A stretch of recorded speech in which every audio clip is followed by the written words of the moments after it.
Welcome.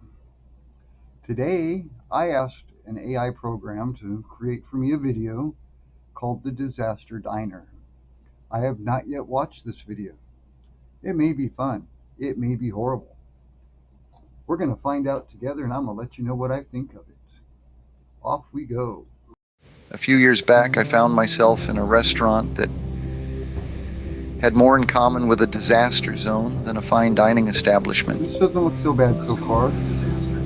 Let's call it the Disaster Diner, for the sake of anonymity. Yes, it is using my voice. What you're hearing is the clone your voice option that allows me to give it a little recording of my voice, and it will pretend I'm the one talking. However, if you listen to the pauses and the phrasing and the pronunciation of the words, it becomes pretty clear that it is just an AI version of me. The evening started off innocuously enough with an overly eager waiter who seemed to have mistaken my tea table for a bowling alley.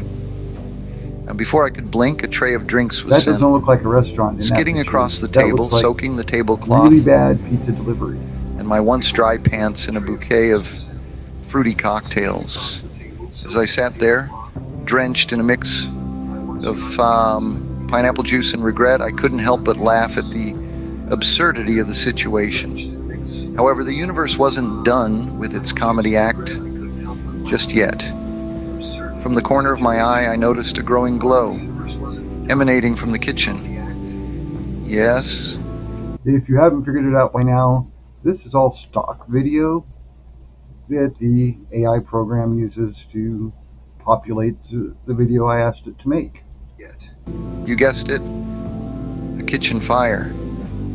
The chef, in a blaze of glory, dashed out of the kitchen, a fire extinguisher in hand, battling the culinary beast he'd unwillingly unleashed. Now you'd think after the trade tsunami and the kitchen inferno, I'd have made a swift exit, but I was a trooper, and more importantly, I was hungry. Now, that was pretty awkward. I guarantee you that was not me. I do have a bit of a stutter and a stumble, and I trip over my words, but I don't do that. So I stuck around, opting for what I assumed would be a safe choice, sushi.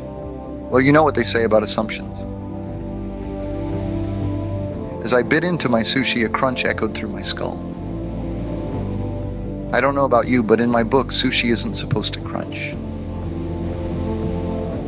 Amidst the cacophony of crunching sushi, wailing fire alarms, and the persistent squelch of my cocktail-soaked pants, I couldn't help but wonder, was this a dining disaster or a test of my endurance? Regardless, it was one for the books, a story to tell and a lesson learned. And that, my dear listeners, is why I now have a phobia of crunchy sushi. Now, if you're like me, you'd prefer to avoid such culinary catastrophes. So, how can you spot a bad restaurant before it's too late? Well, let's start with the exterior. None of the restaurants in here, I believe, are going to be actual restaurants that are identifiable. Again, I haven't watched it, but I'll let you know if they are. Outside of a restaurant can provide a lot of insights. If the restaurant has... Let's start with the exterior, he says, and shows you the interior shot of a pretty boring looking restaurant. a dirty or unkempt exterior, it may reflect the standards of cleanliness in the kitchen. We're not talking about a bit of charming rustic wear and tear. Here we're talking about actual grime and neglect. If the management doesn't care for the appearance that greets customers, it's fair to wonder about the care they put into their food and hygiene practices. Next, let's consider the menu. A good restaurant knows its strengths and sticks to them.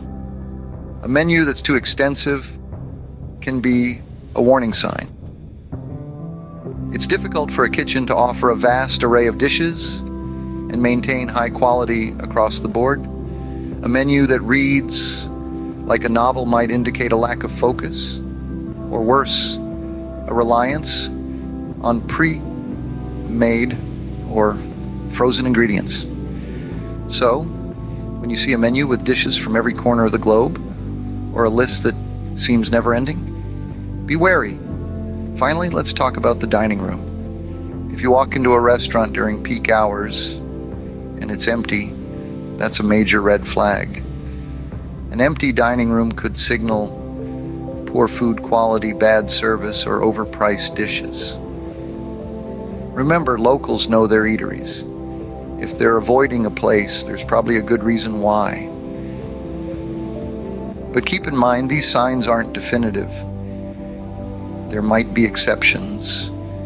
A new restaurant might not have many customers yet, or a place might have a large menu because it specializes in a certain type of cuisine with a lot of variety.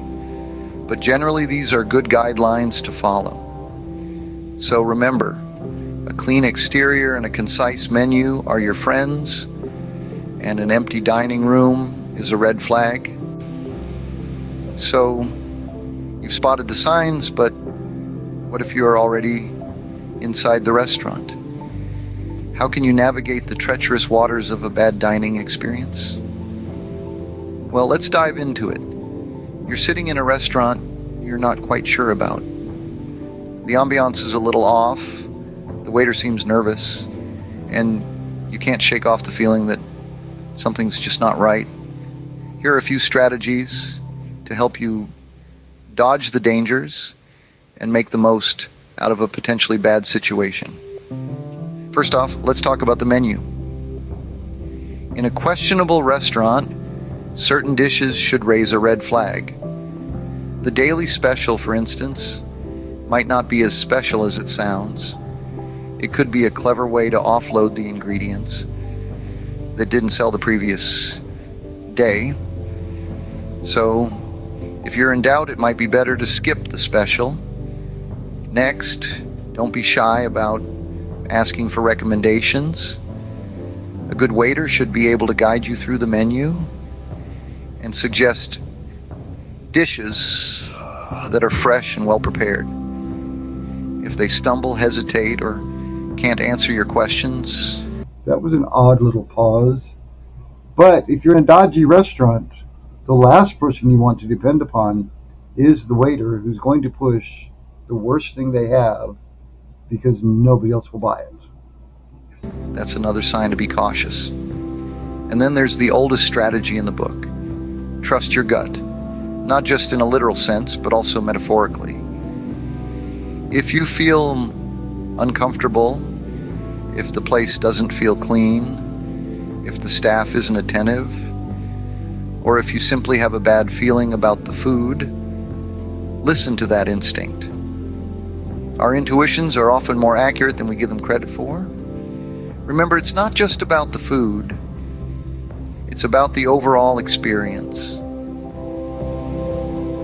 If the service is poor, the restaurant is dirty, or the atmosphere is uncomfortable, no dish, no matter how delicious, can compensate for that. So, be observant, ask questions, and listen to your instincts. After all, dining out should be an enjoyable experience, not a culinary catastrophe. Trust your gut, literally and metaphorically. If something seems off, it probably is. Now, if all else fails, and you find yourself in the middle of a culinary catastrophe, what's the best way to make your escape? None of this footage makes you think that it's a bad restaurant that they're looking at. Don't let it fool you. AI is not that great. Let's face it, sometimes, despite our best efforts, we might find ourselves in the grip of a gastronomical disaster. When this happens, it's important to remember that it's perfectly acceptable to make an exit. However, there's an art to exiting gracefully, and it's all about being polite and considerate. First up, consider paying for your drinks or any appetizers you've consumed. This is a courteous gesture that acknowledges the service you've received, even if the overall experience has been less than satisfactory. It's always important to remember that the waitstaff is often not responsible for the quality of the food or the restaurant's ambiance. Next, you might want to prepare a polite excuse. This could be as simple as saying that you're not feeling well or that you've remembered an urgent commitment. The key here is to be respectful and avoid blaming the restaurant or its staff directly. However, if you're comfortable with being honest, you can simply say that the restaurant wasn't what you expected. There's no need to be overly critical or rude, just concise and straightforward.